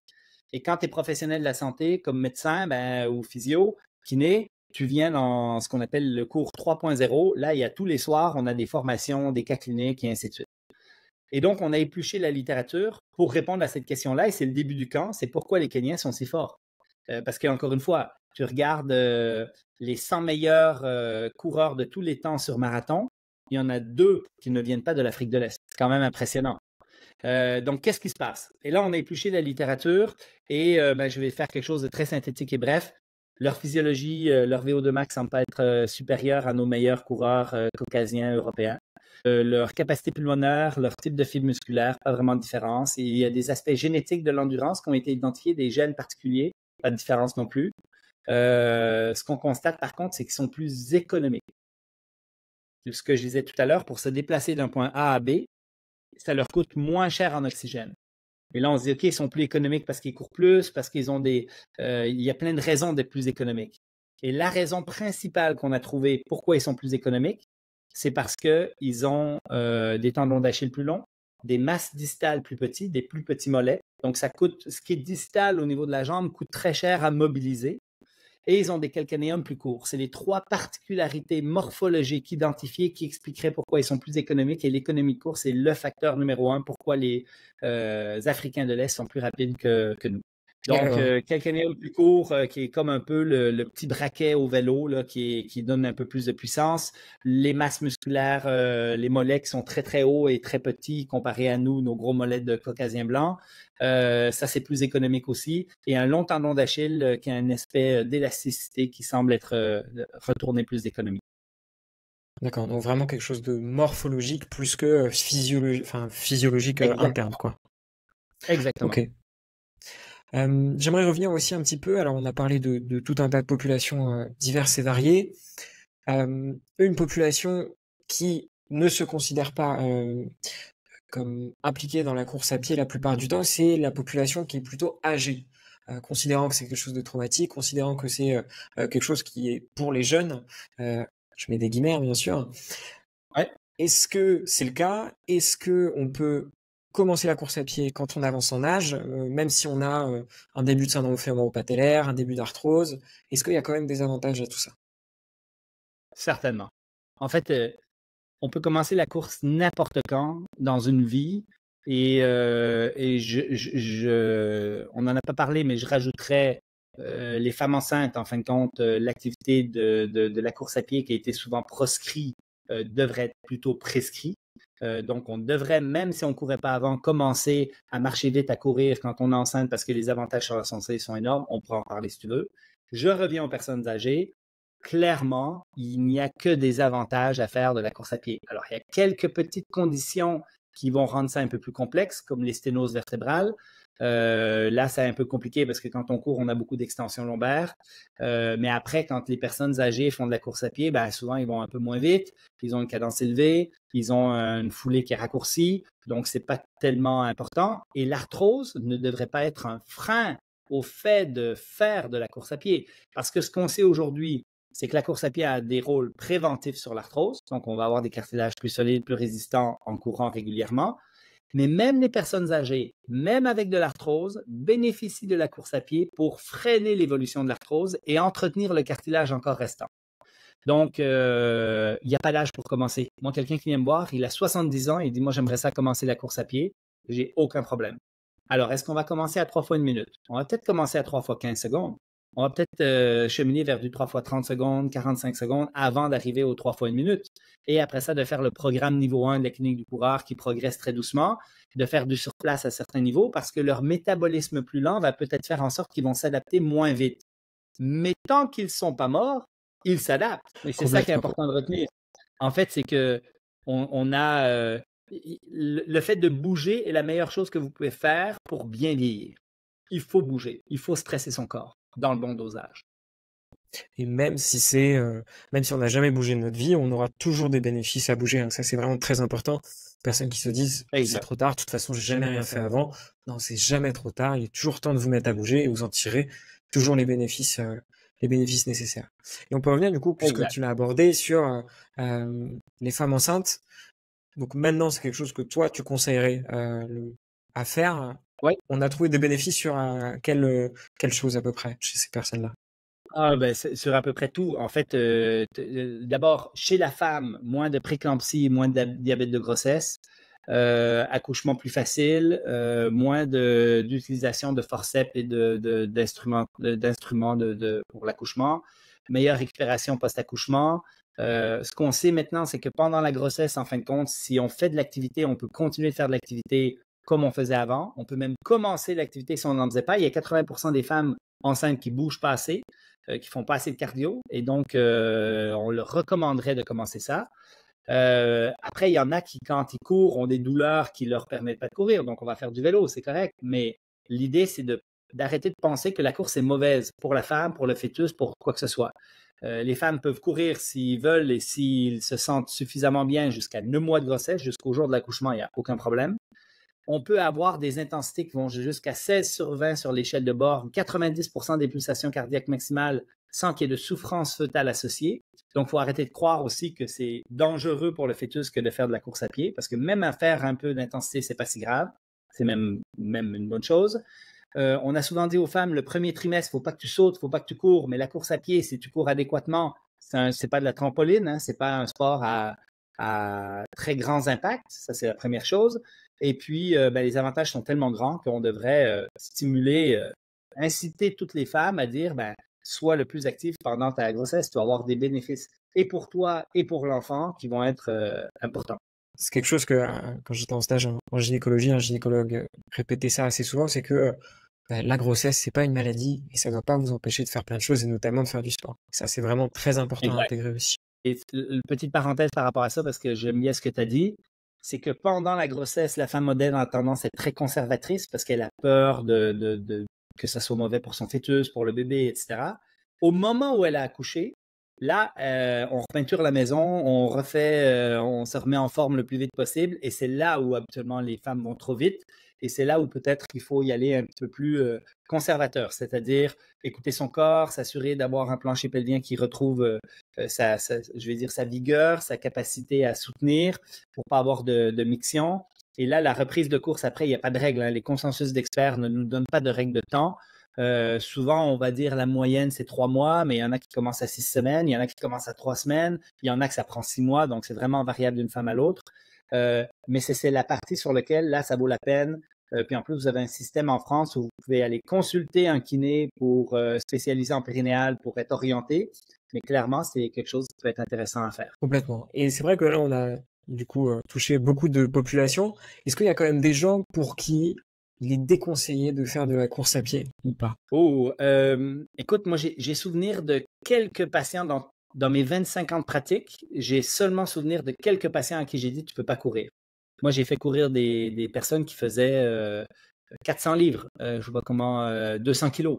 Pour moi, il n'y a pas vraiment de limite à la course à pied. Et après, il y a une manière de faire, il y a une progressivité, il y a une bonne quantification du stress. Il y a une pathologie. J'ai souvenir d'un patient qui avait la sclérose en plaques, qui lui, quand il courait, ben, l'augmentation de la température corporelle venait déglinguer complètement tout son système nerveux. Ben, lui, j'ai dit, écoute, faut pas que tu cours, va voir un neuro, va voir, fais le suivi. En plus, il m'avait pas averti avant de venir me voir pour pas me biaiser, donc il voulait que je l'évalue. Il me dit, j'ai des petits problèmes d'équilibre quand je cours. Et je fais tous ces tests neuro, tout le bilan complet, tout est normal. Je dis, écoute, va courir, reviens après, on verra. Et après ça, ben, le Babinski, Clonus, Oppenheim, Shaddock, Tandem Gate, Douanet, tous les tests neuro étaient positifs. On était dans quelque chose de vraiment particulier et c'est là que ça m'a éveillé un peu au fait que les scléroses en plaques peuvent causer des problématiques avec l'augmentation de la température. J'en ai parlé tout à l'heure, les sténoses foraminales, vertébrales, c'est problématique parce qu'on n'a pas d'extension lombaire. Mais moi, je fais courir des personnes avec des pathologies discales, des hernies discales lombaires, avec de l'arthrose au genou, avec du surpoids, avec... en fait, c'est toujours la question du risque-bénéfice, l'avantage versus les inconvénients. Et les avantages sont tellement grands pour la course à pied que quand on le fait adéquatement, on quantifie bien son stress avec une bonne technique en plus. Moi, je fais courir des gens qui ont des prothèses totales de hanches, de genoux. D'ailleurs, il y en a qui font l'UTMB, l'Ultra Trail du Mont Blanc, avec ce genre de prothèses-là, pour dire comment on était encore une fois en orthopédie beaucoup trop conservateur par rapport à ça. Alors, quelqu'un qui veut courir avec une prothèse totale de hanche, ben, il se fait faire une grande tête céramique qui sont les meilleures prothèses pour pouvoir courir. Et puis, ben, on quantifie bien le stress, on intègre des comportements de modération d'impact qui sont ultra efficaces. On reprend tranquillement après et puis bingo, j'en ai plusieurs que je fais courir sans problème. C'est un message super clair et super important, c'est-à-dire qu'il n'y a pas forcément d'excuses pour ne pas pouvoir se mettre à courir, quoi. L'important, c'est d'y aller progressivement et de faire attention à la contrainte qu'on donne à son corps. Exact.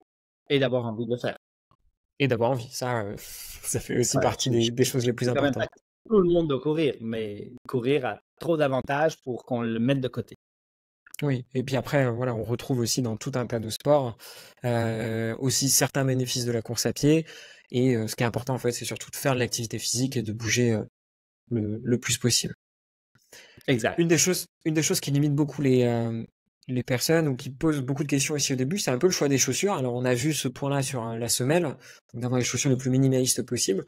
Et c'est vrai que quand on va dans un magasin, on nous conseille tel ou tel type de drop, tel ou tel type de pronation ou non.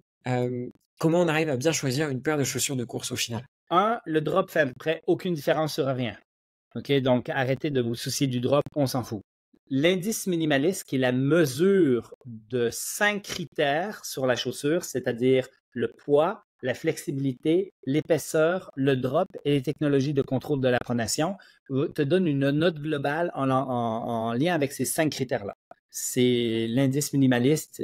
C'est un consensus d'experts qu'on a publié avec Jean-François Esculier sur c'est quoi une chaussure minimaliste, comment la quantifier. On l'a validé avec la reliability, le intra-inter-évaluateur, la validité intra-inter-évaluateur. Et puis, c'est valable, c'est fiable, c'est un outil qui est très intéressant. Isolément, les deux facteurs qui semblent avoir le plus d'effet sur la biomécanique et sur la manière de courir, c'est l'épaisseur et le poids. Donc, je vous dirais que souciez-vous pas de toutes les technologies d'antipronateurs, etc. Ça ne change rien.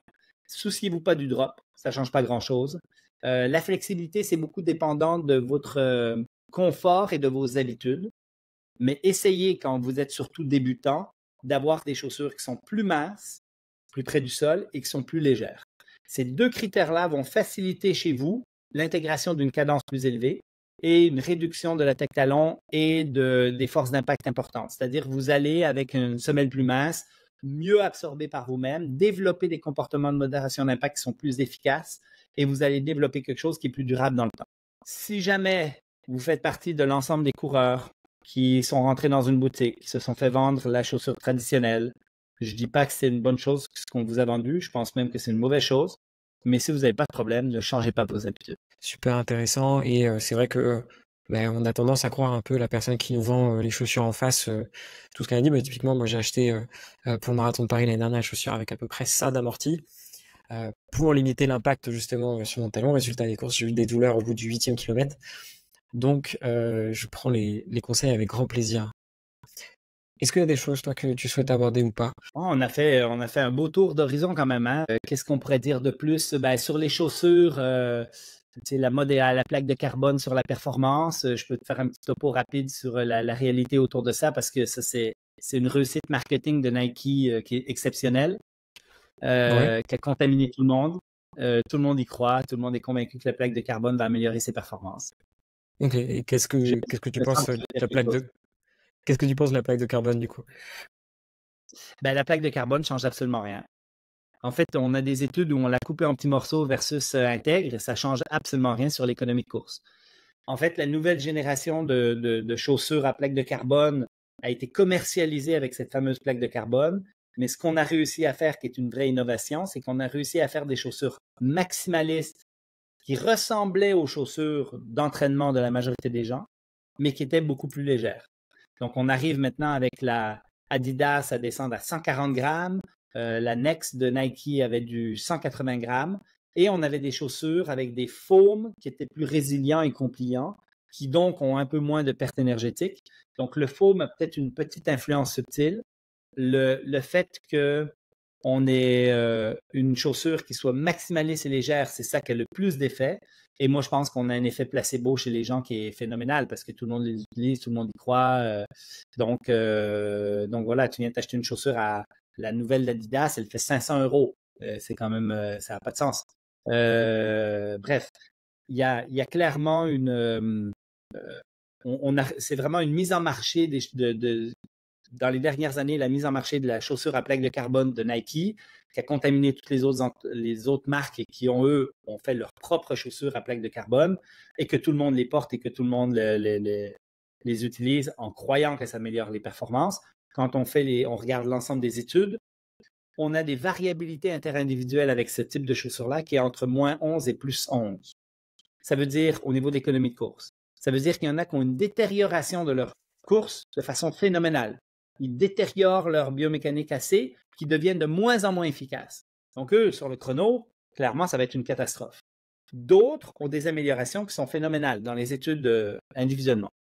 Donc, après ça, la question, c'est quoi les critères qu'on pourrait essayer de voir pour savoir qui va répondre ou qui ne répond pas? Ou l'idéal, vous achetez la paire de chaussures, vous allez en laboratoire, vous mettez le masque à oxygène, on calcule votre consommation d'oxygène, et puis vous courez avec différents types de chaussures, puis on essaie de voir avec laquelle vous êtes le plus économique. Et là, vous savez vraiment laquelle vous devez utiliser pour porter votre marathon. Et si c'est une chaussure qui ne ressemble pas à vos chaussures d'entraînement, il va falloir s'y adapter. Si elle est plus minimaliste, il va falloir s'entraîner avec parce que sinon, vous allez finir le marathon complètement démoli de vos mollets parce que vous ne serez pas habitué à ce type de chaussures-là. L'avantage, encore une fois, de la nouvelle génération de chaussures à plaque de carbone épaisse, c'est qu'elle mime très bien en drop, en stack, en épaisseur, en flexibilité. Elle mime les chaussures que tout le monde porte la majorité du temps. Et c'est là que ça devient intéressant. Très léger, mais identique à ce qu'on avait avant. Et c'est vrai que des choses comme celle-là peuvent aussi parfois bloquer les gens, alors que la course à pied, normalement, il n'y a quand même pas plus accessible économiquement comme sport. Il suffit de s'acheter des baskets et pas besoin de mettre 500 € dans une paire de chaussures. Non, puis attention, là, je vais être politiquement incorrect. OK? Puis là, c'est sûr que tu vas avoir des commentaires avec ce que je vais dire. Mais actuellement, aller dans une boutique spécialisée pour acheter les chaussures à haut prix, qui sont entre 100 et 200 € pour ne prévient pas plus les blessures que si j'achète une chaussure n'importe où. L'intérêt d'aller dans une boutique spécialisée, on a par exemple tout un regroupement de boutiques en France qui sont accréditées par la Clinique du coureur, qui suivent les recommandations scientifiques qu'on formule. OK? Terre de Running, en fin de compte, pour ne pas les nommer, se sont accrédités la Clinique du coureur. Donc, ils ont le désir d'avoir des meilleures pratiques dans la vente des chaussures. Mais en fin de compte, si vous allez sur place, c'est pour avoir les conseils d'un pro, c'est pour avoir un fitting qui est adéquat, mais la chaussure elle-même, elle n'a pas de différence avec celle qu'on achète dans les grandes surfaces.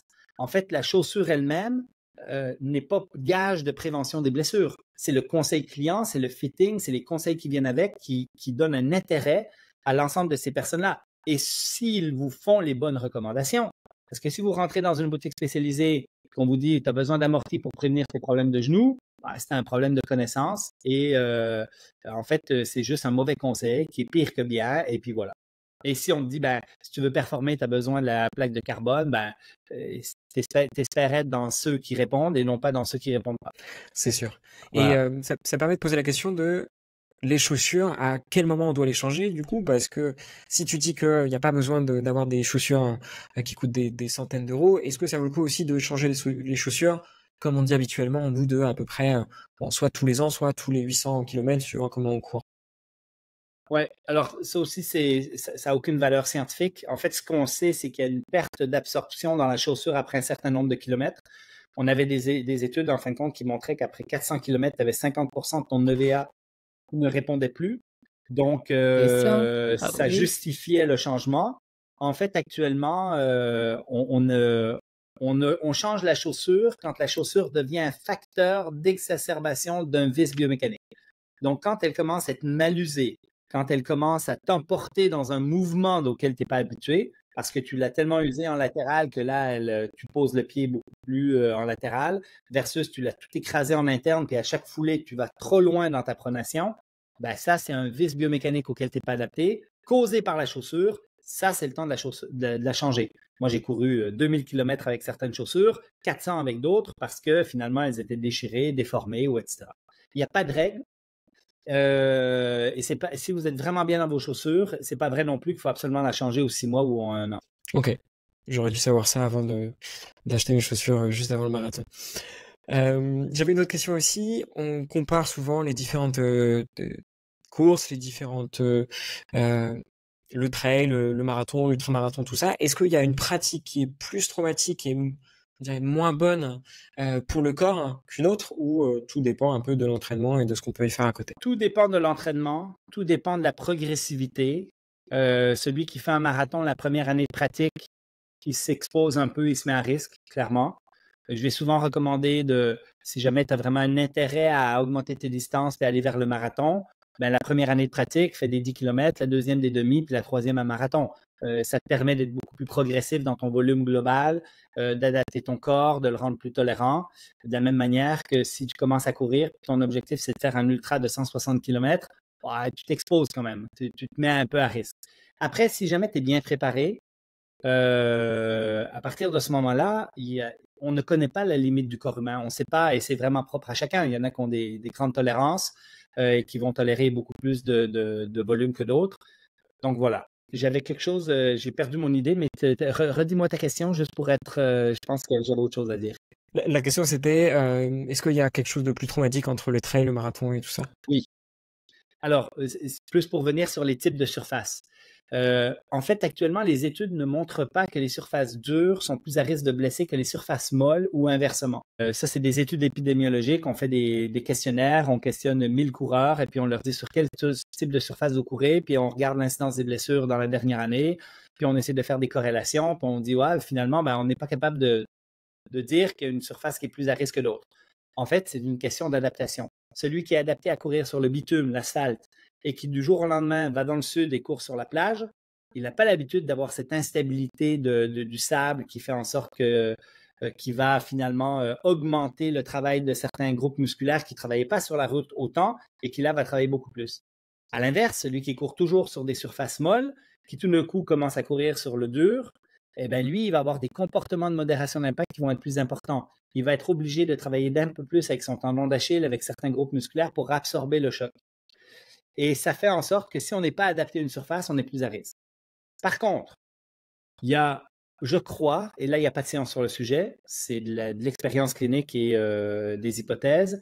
Je pense sincèrement qu'on se blesse moins quand on fait du trail parce que la variété du mouvement amène une variété de stress sur différents tissus qui fait en sorte que ce n'est pas toujours le même tissu qui est stressé de la même manière. Donc, le fait d'aller en sentier naturel, d'aller où tu vas monter un peu sur la pointe des pieds, descendre un petit peu sur le talon, être en inversion, en éversion, puis d'avoir plein de variétés de mouvements, va faire en sorte, en fin de compte, que tu vas pouvoir cumuler plus de volume avant d'avoir des problématiques quelconques. Donc, je préconise, même chez les coureurs de marathon qui font de la route, qui font de la performance, de quand même garder un certain pourcentage de leur volume en sentier naturel, qui n'est pas obligé d'être trop technique pour être sûr qu'ils n'aillent pas se faire une entorse de cheville, mais mais un peu varié pour qu'ils puissent cumuler plus de volume si jamais ils désirent. Et c'est ce qu'on observe au Kenya. Hein. Au Kenya, on va courir avec les Kenyans. Les Kenyans courent sur des routes qui sont non asphaltées la majorité du temps et qui sont caillouteuses, irrégulières et vallonnées. Donc, ils varient beaucoup leur volume avec ça. D'accord.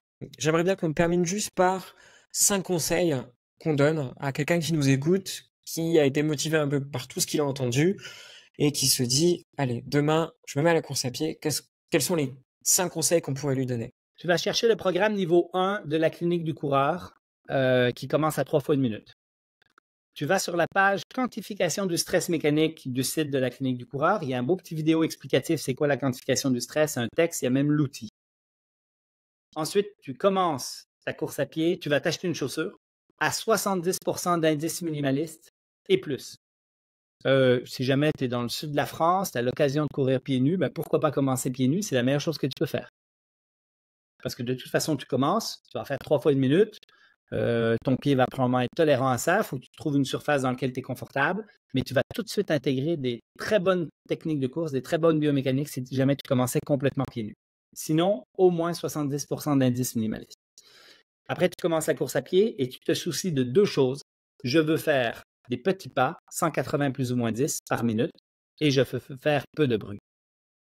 Programme niveau 1, quantification du stress mécanique, chaussures à indice minimaliste de 70%, petits pas à 180 plus ou moins 10, peu de bruit, bingo, tu es en Cadillac, tu peux partir pour ton programme de course. Parfait. Maintenant, vous avez toutes les clés en main pour vous lancer et pour commencer. Où est-ce qu'on peut te retrouver, toi, sur les réseaux, la clinique du coureur? Oui, alors je suis sur Instagram principalement. C'est là où je fais quelques petits posts et quelques petits trucs. Donc, ça peut être intéressant via cette plateforme-là. Après, je suis pas très, très médias sociaux. Je préfère plonger dans les articles scientifiques. Puis, bon, j'ai des gens autour de moi qui gèrent les médias sociaux de la clinique du coureur qui sont très bons là-dessus. Donc, avec les médias sociaux de la clinique du coureur, vous allez avoir plein d'infos. Tout ce que je vous ai parlé, hein, il y a des reels, des infographies, il y a plein de choses. Il y a le site web, bien évidemment. Mais voilà. Et si jamais vous voulez absolument me parler à moi, ben vous m'écrivez à blaisedubois@me.com. C'est mon adresse courriel. Voilà. Merci d'avoir écouté l'épisode jusqu'à la fin. Vous avez maintenant des outils pour prendre soin de votre santé au quotidien. Si ce n'est pas déjà fait, n'oubliez pas de vous abonner et de mettre 5 étoiles si l'épisode vous a plu. Nous, on se retrouve dans 2 semaines. Ciao!